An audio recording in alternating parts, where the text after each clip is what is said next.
Good morning students. ગયા લેક્ચરની અંદર આપણે શું ભણતા હતા? Stop pollution unit 3. એની અંદર આપણે ટ્રાન્સલેશન અધૂરું હતું. ટ્રાન્સલેશન છે એ આપણે પાકી બુકની અંદર લખીએ છીએ. એમાં તમારે પેજ નંબર 80 ઉપર આપણે પહેલો, બીજો, ત્રીજો અને ચોથો 4 પેરેગ્રાફ છે એ લખેલા છે. હવે પાઠની અંદર માત્ર 2 પેરેગ્રાફ બાકી છે જે આજે અત્યારે આપણે લખવાના છે. જુઓ, controlling pollution is not easy. એ પેરેગ્રાફ 5મો છે. ત્યાંથી હું તમને ભાષાંતર લખાવું છું. મેં બધું સમજાવી દીધું છે, તો હવે તમે ત્યાંથી લખવાની શરૂઆત કરો. લખો, પ્રદૂષણને અટકાવવું અથવા નિયંત્રિત કરવું સહેલું નથી. પ્રદૂષણને નિયંત્રિત કરવું સહેલું નથી. પૂર્ણવિરામ. મોટા ભાગના લોકો મોસ્ટ પીપલ વાળો મોટા ભાગના લોકો તેમની જીવન જીવવાની પદ્ધતિ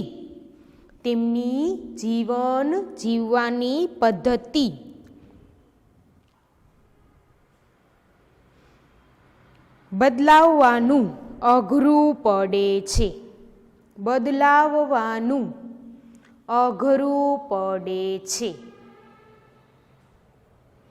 ફરીથી એક લીટી બોલું છું. મોટા ભાગના લોકોને તેમની જીવન જીવવાની પદ્ધતિ બદલાવવાનું અઘરું પડે છે. પૂર્ણવિરામ. સરકાર અને મોટી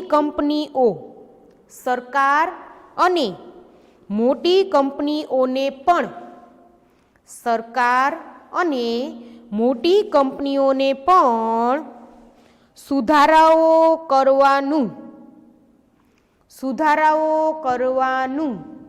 અઘરું પડે છે.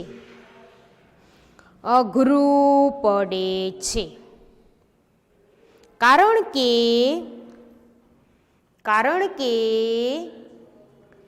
તે સુધારાઓ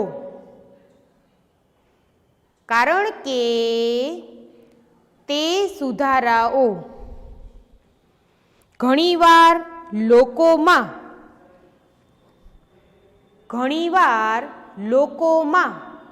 અપ્રિય અથવા ખર્ચાળ હોય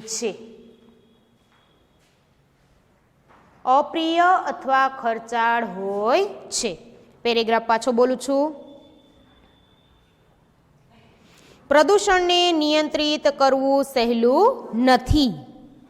મોટા ભાગના લોકોને તેમની જીવન જીવવાની પદ્ધતિ બદલાવવી અઘરી પડે છે. સરકાર અને મોટી કંપનીઓને પણ સુધારા કરવાનું અઘરું પડે છે. કારણ કે સુધારાઓ ઘણીવાર અપ્રિય અથવા ખર્ચાળ હોય છે. છેલ્લો પેરેગ્રાફ હાઉ એવર વાળો. ત્યાંથી શરૂઆત થાય છે ને પેરેગ્રાફની. પેરેગ્રાફ પાડો અને લખો. તેમ છતાં નાના સુધારાઓ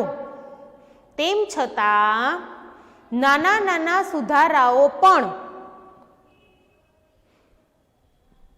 ઉપયોગી થાય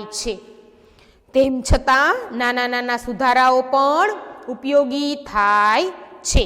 પૂર્ણવિરામ. વસ્તુઓને ફેંકી દેવાના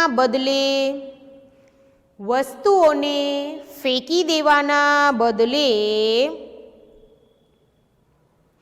ફરીથી વાપરવાનું મદદરૂપ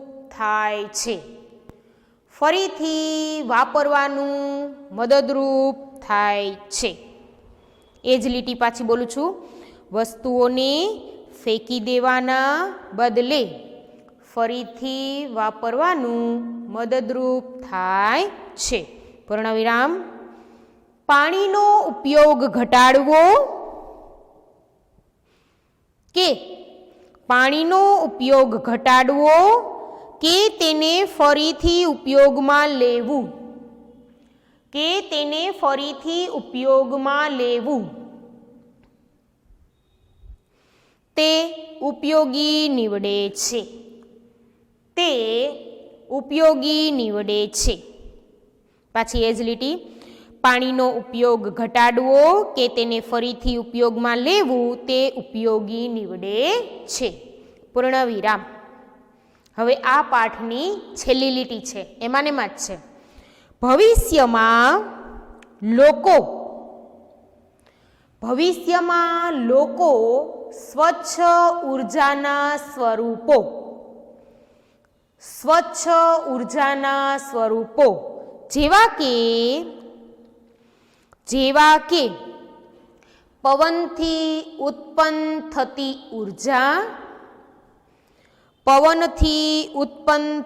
ઉર્જા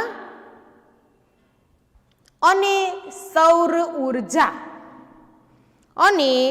સૌર ઉર્જા નો ઉપયોગ કરવાનું શીખી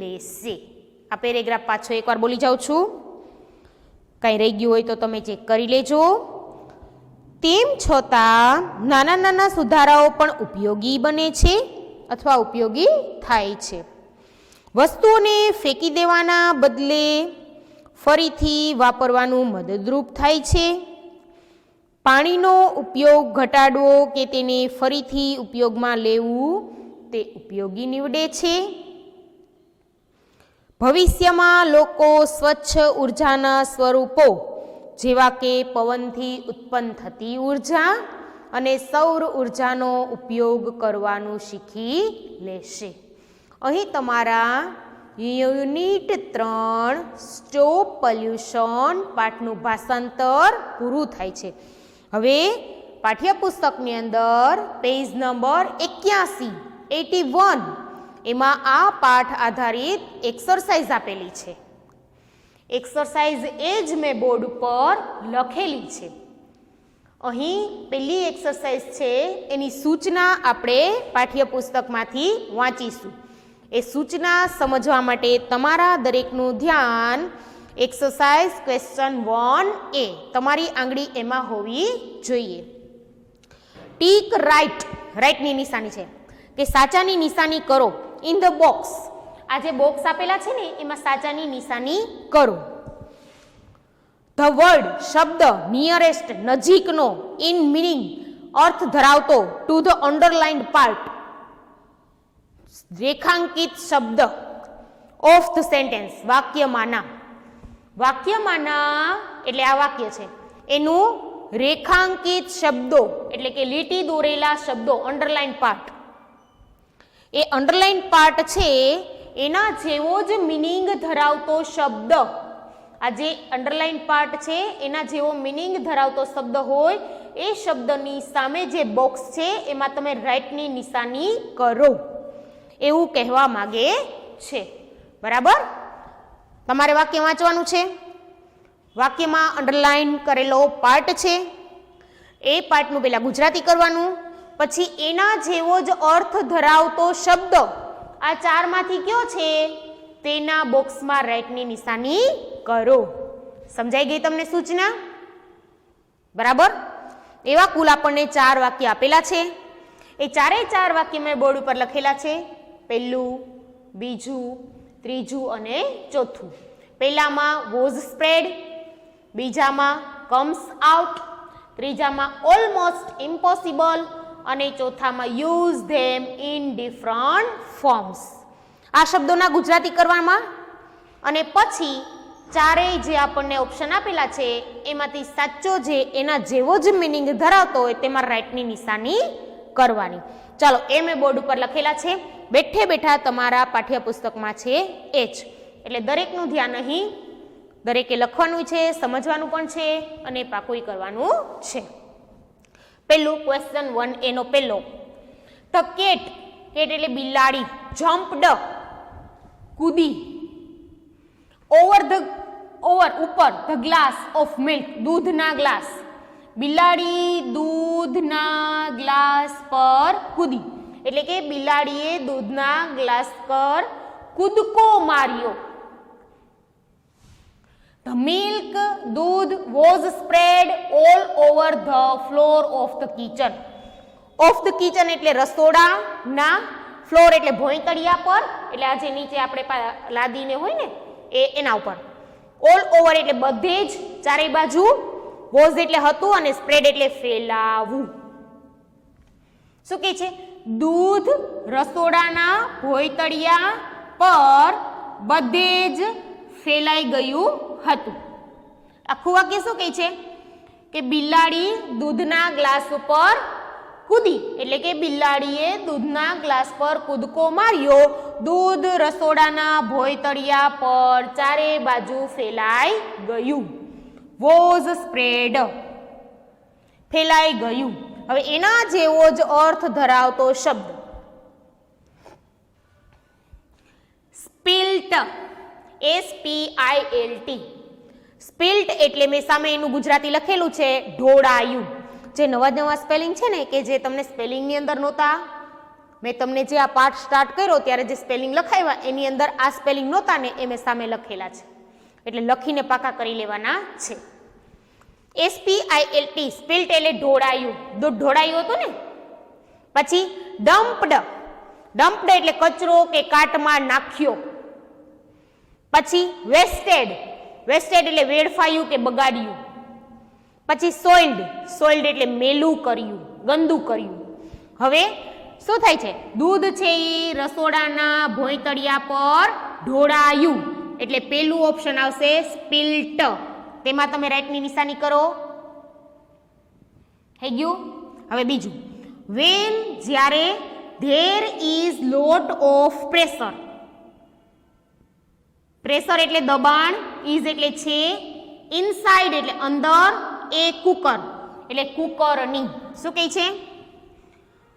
જ્યારે કુકર ની અંદર, ઇનસાઇડ એટલે ની અંદર, જ્યારે કુકરની અંદર દબાણ, કેટલું દબાણ? લોટ ઓફ, ઘણું બધું દબાણ છે.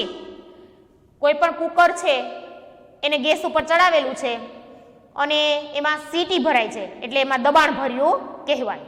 શું સીટીનો અવાજ આવતો હોય છે ને, ત્યારે તેની અંદર દબાણ હોય છે. ઇટ્સ, તેની એટલે કેની? કુકરની. વિસલ એટલે સીટી, એના ઉપર જે સીટી હોય છે ને એ સીટી. ગોઝ જાય છે અપ, ઉપર. કુકરમાં સીટી વાગે એટલે સીટી હોય જરાક ઊંચી થઈ જાય છે. એન્ડ વેપર અને વરાળ કમ્સ આઉટ, બહાર આવે છે. અને એ કુકરની અંદરની જે વરાળ હોય એ સીટી ઊંચી થાય તેના મારફતે બહાર આવે છે. હવે આ આખા વાક્યમાં કમ્સ આઉટ, બહાર આવે છે, એવો એને લગતો જે શબ્દ છે ચારમાંથી તે ગોતી કાઢવાનો છે અને રાઈટની નિશાની કરવાની છે. આખું વાક્ય એમ કહે છે કે જ્યારે કુકરની અંદર દબાણ હોય છે ત્યારે તેની સીટી છે એ ઊંચી થાય છે અને તેના મારફતે દબાણ છે એ બહાર આવે છે, વરાળ છે એ બહાર આવે છે. લેઇઝ અવે, જો લખ્યું છે લેઇઝ અવે, નીચે પડે છે, આમાં કઈ નીચે પડતું નથી. બ્રેક્સ આઉટ, બ્રેક્સ આઉટ, તૂટે છે, તૂટતું નથી. રિલીઝ, આ તો પાઠની અંદર જ હતું, છોડવું. રિલીઝિસ, છોડે છે. અને ઇવાપોરેટ્સ, વરાળ રૂપે ઉડી જાય છે. તો આની અંદર શું કહે છે કે કમ્સ આઉટ, બહાર આવે છે, એટલે કે જે વરાળ છે એ શબ્દ તો આપેલો જ છે, વરાળ બહાર આવે છે, તો આપણે એમ લખવાનું છે કે વરાળ છોડે છે, એટલે શબ્દ આવશે રિલીઝ. બરાબર? આ જે શબ્દ છે એના નજીકનો મિનિંગ ધરાવતો શબ્દ. વી ફીલ ધેટ, આપણને લાગે છે કે ઇટ ઇઝ ઓલમોસ્ટ ઇમ્પોસિબલ, તે લગભગ અશક્ય છે. ઓલમોસ્ટ એટલે લગભગ અને ઇમ્પોસિબલ એટલે અશક્ય. શું અશક્ય છે? જુઓ, ટુ સ્ટોપ પીપલ, લોકોને રોકવા, ફ્રોમ બ્રેકિંગ ટ્રાફિક રૂલ્સ, ટ્રાફિકના નિયમોને તોડતા અટકાવવા. શું કહે છે? લોકોને ટ્રાફિકના નિયમોને તોડવામાંથી અટકાવવા લગભગ અશક્ય છે. કોઈ પણ સ્વરૂપે એ ટ્રાફિકના નિયમોનો ભંગ કરે છે, એટલે એ ટ્રાફિકના નિયમો તોડતા હોય એને આપણે અટકાવવા હોય તો એ લગભગ અશક્ય લાગે છે, એવું કહે છે. ઓલમોસ્ટ ઇમ્પોસિબલ, લગભગ અશક્ય. થોટલેસ, વિચાર્યા વગર. ડેન્જરસ, જોખમકારક. એક્સપેન્સિવ, ખર્ચાળ. અને હાર્ડ, અઘરું. કયો શબ્દ છે? લગભગ અશક્ય એટલે શું કહી શકીએ? અઘરું. ટ્રાફિકના નિયમો જે લોકો તોડે છે તેને આપણે કાબુમાં લેવા પડે છે, એ શું છે? અઘરું છે. હાર્ડ, અઘરું. વી શુડ નોટ થ્રો અવે પ્લાસ્ટિક બેગ્સ. આપણે પ્લાસ્ટિકની બેગને ફેંકી દેવી જોઈએ નહીં. આપણે પ્લાસ્ટિકની બેગને ફેંકી દેવી જોઈએ નહીં, એટલે કે પ્લાસ્ટિકની કોથળીઓ છે ને એને ફેંકવી જોઈએ નહીં. તો શું કરાય જુઓ. We should find out. Find out એટલે શોધી કાઢવું. આપણે શોધી કાઢવું જોઈએ. વેઝ, રસ્તાઓ. આપણે પદ્ધતિઓ શોધી કાઢવી જોઈએ. કઈ? જુઓ. ટુ યુઝ, ઉપયોગ કરવાનું. ધેમ, તેમનો. કોનો? પ્લાસ્ટિકની કોથળીઓનો. ઇન ડિફરન્ટ ફોર્મ્સ, જુદા જુદા સ્વરૂપમાં. શું કહે છે? કે જુદા જુદા સ્વરૂપે તેનો ઉપયોગ કરવા માટેની પદ્ધતિઓ આપણે શોધી કાઢવી જોઈએ. ટુ મેક, બનાવવા માટે. ડિફરન્ટ થિંગ્સ, જુદી જુદી વસ્તુઓ. ફ્રોમ ધેમ, તેમાંથી જુદી જુદી વસ્તુઓ બનાવવા માટે આપણે તેને જુદી જુદી રીતે ઉપયોગ કરવી જોઈએ. શું કહે છે આખું વાક્ય? કે આપણે પ્લાસ્ટિકની કોથળીઓને ફેંકવી જોઈએ નહીં. આપણે તેમાંથી જુદી જુદી વસ્તુઓ બનાવવા માટે તેને જુદા જુદા સ્વરૂપે ઉપયોગમાં લેવી જોઈએ. હવે આપણો શબ્દ કયો છે? Use them in different forms. તેમનો જુદા જુદા સ્વરૂપમાં ઉપયોગ કરવો. પ્લાસ્ટિકની કોથળીઓને જુદા જુદા રૂપે વાપરવી. રિસાયકલ. સાયકલ એટલે સા. રિસાયકલ આખો શબ્દ છે કેમાં આવ્યો હતો? સ્પેલિંગમાં આવ્યો હતો ને, એટલે મેં અહીં લખેલો નથી. રિસાયકલ એટલે કે સાફ કરીને ફરીથી ઉપયોગમાં લેવું. એક વખત એ વસ્તુ વપરાઈ ગઈ છે, પછી એને તમારે સાફ કરી નાખવાની અને પાછી વાપરવાની, એટલે રિસાયકલ. સાફ કરીને ફરીથી ઉપયોગમાં લેવી. રિટર્ન, જો લખ્યું છે રિટર્ન, પાછું વળવું, પાછું ફરવું. રિફાઇન, રિફાઇન એટલે લખ્યું છે શુદ્ધ કરવું, ચોખ્ખું કરવું. રિફોર્મ, રિફોર્મ એટલે સુધારવું, સુધારણા કરવું. હવે શું કહે છે આમાં આપણને? Use them in different forms. જુદા જુદા સ્વરૂપમાં તેમનો ઉપયોગ કરવો. એટલે આમાં એમ કહેવા માંગે છે કે એકવાર જે પ્લાસ્ટિક બેગનો ઉપયોગ થઈ ગયો છે, ફરીથી તેને સાફ કરી અને પાછી વાપરવી, પાછો તેનો ઉપયોગ કરવો. તો એવો કયો શબ્દ છે આમાંથી? તો કે એ શબ્દ છે રિસાયકલ. સમજાણું? પહેલામાં ઢોળાયું, ફેલાઈ ગયું એટલે એ જમીન ઉપર ઢોળાઈ ગયું હતું. પછી બીજામાં કમ્સ આઉટ એટલે બહાર આવ્યું. તો શું થયું હતું? એ વરાળ છે એ છોડે છે એટલે બહાર આવે છે. અહીંયા એમ હતું કે લગભગ અશક્ય, તો કેવું કહેવાય? અઘરું. અને જુદા જુદા સ્વરૂપે તેમનો ઉપયોગ કરવો એટલે કે સાફ કરીને ફરીથી વાપરવું. બરાબર થઈ ગયા એને લગતા શબ્દો? હવે ક્વેશ્ચન 1B. હવે એની સૂચના માટે આપણે પાઠ્યપુસ્તકમાં જે આપણને રેડ કલરથી લીટી આપેલી છે આખી વાંચવાની છે. ચાલો એમાં ધ્યાન. મેક, બનાવો. વન સેન્ટેન્સ, એક વાક્ય બનાવો. યુઝિંગ, ઉપયોગ કરીને. ધીઝ વર્ડ્સ, આ શબ્દોનો ઉપયોગ કરી અને એક વાક્ય બનાવો. આપણને 3 શબ્દ આપેલા છે. ચોક, સ્ટીક, અબ્સોર્બ એ પહેલું શબ્દ. પછી હાયર્ડ એન્ડ ઓટો એ બીજા શબ્દો. અને જમ્પડ થોટલેસલી એ ત્રીજા. આટલા શબ્દોનો ઉપયોગ કરી અને એક એક વાક્ય બનાવવાના છે. ચોકસ્ટિક એટલે કે ચોક. આપણે જ્યારે તમે ભણતા ને પ્રાઇમરીમાં ત્યાં ગ્રીન કલરના બોર્ડ હતા, એમાં વ્હાઇટ ચોક અને કલર ચોક હતા. એ ચોકની વાત છે, એને કહેવાય ચોકસ્ટિક. અને અબસોર્બ એટલે શોષી લેવું.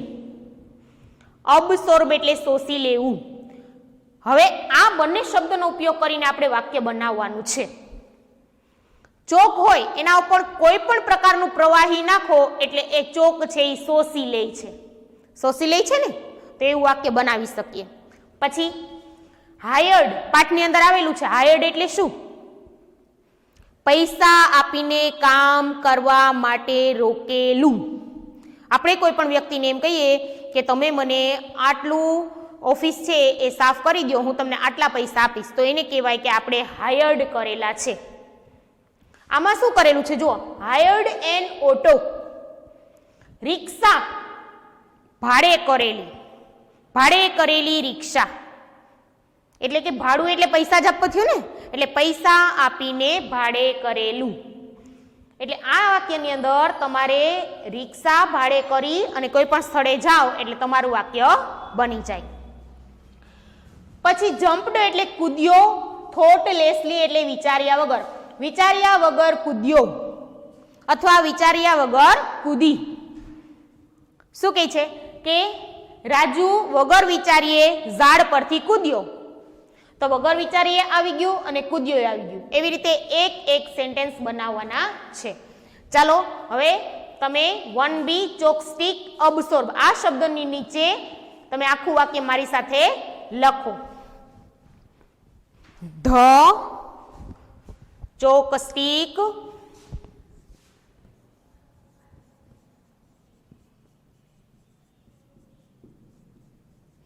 કેન એટલે શકે છે, અબસોર્બ એટલે શોષવું અને ઇંક એટલે શાહી. ચોક શાહી શોષી શકે છે. ચોક હોય મેં તમને કીધું હતું ને, એમાં તમે શાહી નાખો એટલે એ શોષી લે છે. આ વાક્ય લખી નાખો, ધ ચોકસ્ટિક કેન અબસોર્બ ઇંક. બીજું વાક્ય હાયર્ડ એન ઓટો. ઓટો એટલે કે રિક્ષા. રિક્ષા છે એ ભાડે કરવાની વાત છે. લખો, I hired an auto to go to the market. મેં બજારે જવા માટે રિક્ષા ભાડે કરી હતી. મેં બજારે જવા માટે રિક્ષા ભાડે કરી હતી. પછી જમ્પડ થોટલેસલી એટલે Manu jumped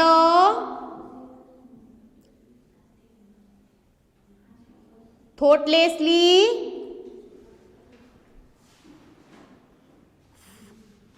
from the tree. વૃક્ષ પરથી. મનુએ વૃક્ષ પરથી વગર વિચારીએ કૂદકો માર્યો. મનુએ વૃક્ષ પરથી વગર વિચારીએ કૂદકો માર્યો. બરાબર. ક્વેશ્ચન 1B પહેલું વાક્ય, બીજું વાક્ય અને ત્રીજું વાક્ય.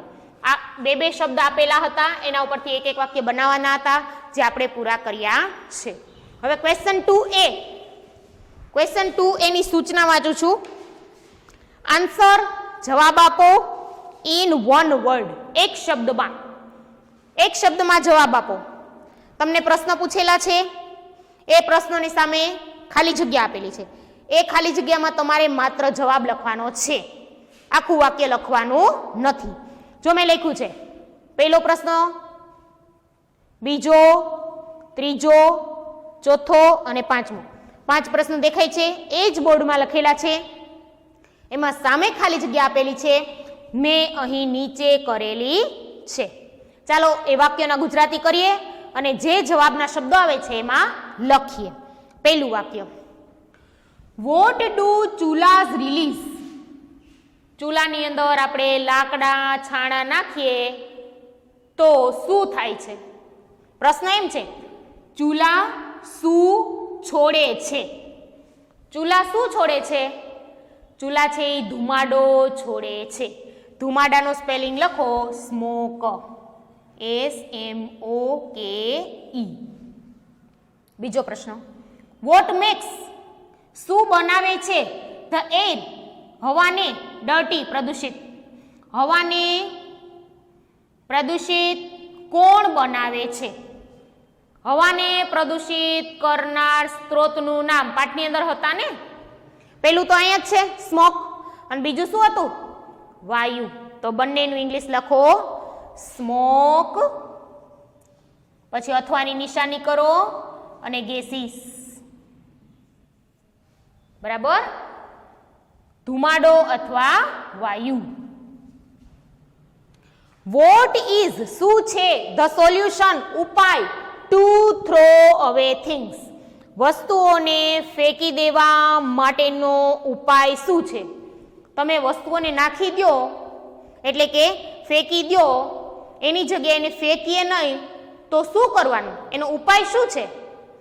તો એનો ઉપાય છે તેને સાફ કરીને ફરીથી ઉપયોગમાં લેવી, રિસાયકલિંગ. બરાબર? તેને સાફ કરીને ફરીથી ઉપયોગમાં લેવી, recycling. Which is the cleaner form of energy life? ચોથો પ્રશ્ન, which is the cleaner form? Which એટલે ક્યુ છે, ધ ક્લીનર એટલે સ્વચ્છ, ફોર્મ એટલે સ્વરૂપ, ઓફ એનર્જી લાઈફ એટલે કે ઉર્જાનું સ્વચ્છ સ્વરૂપ ક્યુ છે? ઉર્જાનું સ્વચ્છ સ્વરૂપ પાઠની અંદર કયું છે? બે હતા. એક તો વિન્ડ પાવર, પવનથી ઉત્પન્ન થતી ઉર્જા, અને બીજું સોલાર એનર્જી, સૌર ઉર્જા.